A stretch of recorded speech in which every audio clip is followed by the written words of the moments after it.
comes to great budget-friendly smartwatches. To be honest, I think Amazfit is one of the very few brands. Today I want to dive into the new GTE range. Establishing itself as one of the leading brands when it comes to great budget-friendly smartwatches. And of course, Amazfit is grown as a brand name when it comes to its own brand smartwatches too. And it looks like in 2021 things are only going to get hotter because the Amazfit GTR2 and GTS2 have just been joined by two alternative options, the GTR2e and the GTS2e. These four wee beasties right here are Amazfit's flagship smartwatch range. There is a fifth one technically in the Amazfit GTS2 Mini, but that's... So let's take a look at how these four watches stack up, which one might be best for you. Now the E in the name of the two new smartwatches, the GTS2e and the GTR2e, unsurprisingly stands for essential. They've got a design very similar to the original smartwatches, but now they've had some of those premium features stripped out just for a more affordable price point. So for instance, you can no longer stream music offline from the watches to a pair of Bluetooth headphones if you're, hitting the pavement, the gym, doing whatever fit people do. But you do still get a lot of that great Amazfit functionality, such as, for instance, an offline voice assistant. Now, at a quick glance, the most obvious difference between the Amazfit GTSs and the GTRs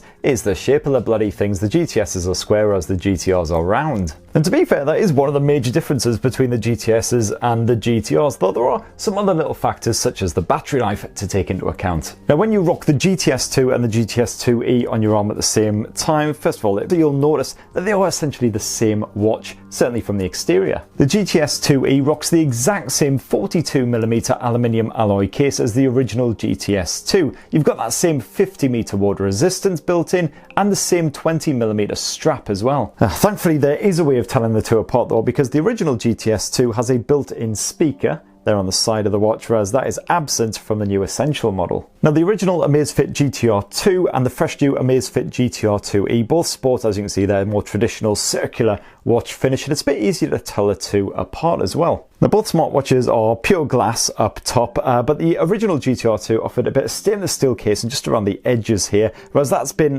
pared back somewhat for the GTR2e, which now uses a cheaper aluminium alloy, just like the GTS2 and the GTS2e. And you'll also notice that both the GTR2 and the GTR2e have actual time markings around the circumference of the watch face. The GTRs are very similar to the GTSs. You once again have 50m water resistance, so you can take them swimming if you like. The straps have been scaled up a bit though. You now get 22mm straps, once again fully detachable, so you can replace them if you like, and they're once again constructed of steel. To be honest, I think Amazfit is one of the very few brands who actually pulls off catering to all user groups.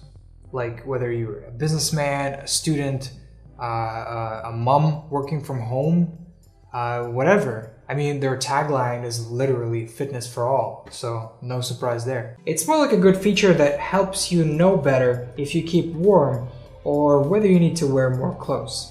Another advantage of the E models should be their battery performance. Both two E models can last twice as long as their predecessors with the same battery capacity. Specifically, under typical usage scenario, the GTS2e can last for 14 days, while the GTR2e can last for even 24 days. And under basic usage scenarios, where we only use the watch to check time, the GTR2e can have up to 45-day battery on a single charge, which is still 7 days longer than the GTR2 maximum life. For the GTS2e, due to the size limits, the smaller 341 mAh battery still can run for 24 days. Considering its compact design, the results are not bad at all. And even now, it's really impressive that both the 2E models have been working effectively without running out of power since the unboxing several days ago. For the review, it should be known that we turned on almost all the essential features and tested watches to simulate our daily uses. With the two advantages of longer battery life and a new temperature measuring sensor, the cheaper GTS2e and the GTR2e can even be recommended over the standard 2 series models. The health tracking is also the same across the board. Buying one, you'll find that it'll have the same data as the other, for example. The difference is when you go for an exercise, with the main range you can actually store music directly to the watch itself, and you get 3 GB of internal storage. This means means that if you wanted to go have a jog in the easy mode apocalyptic wasteland that we live in at the moment, you can simply go for a jog, put the music on the watch, and you don't have to take your phone with you. So the only other real main thing that sets these apart is the connection type. Another thing you'll find about the E-range is that because it doesn't have that onboard memory, because it only connects via Bluetooth, and because it has a couple of those things that aren't quite as advanced as the main range, the battery life is a lot better. It's nearly double, in fact. It's nearly double than the main range over standard use. This is where the E-range fits in my eyes, because this is going back to basic.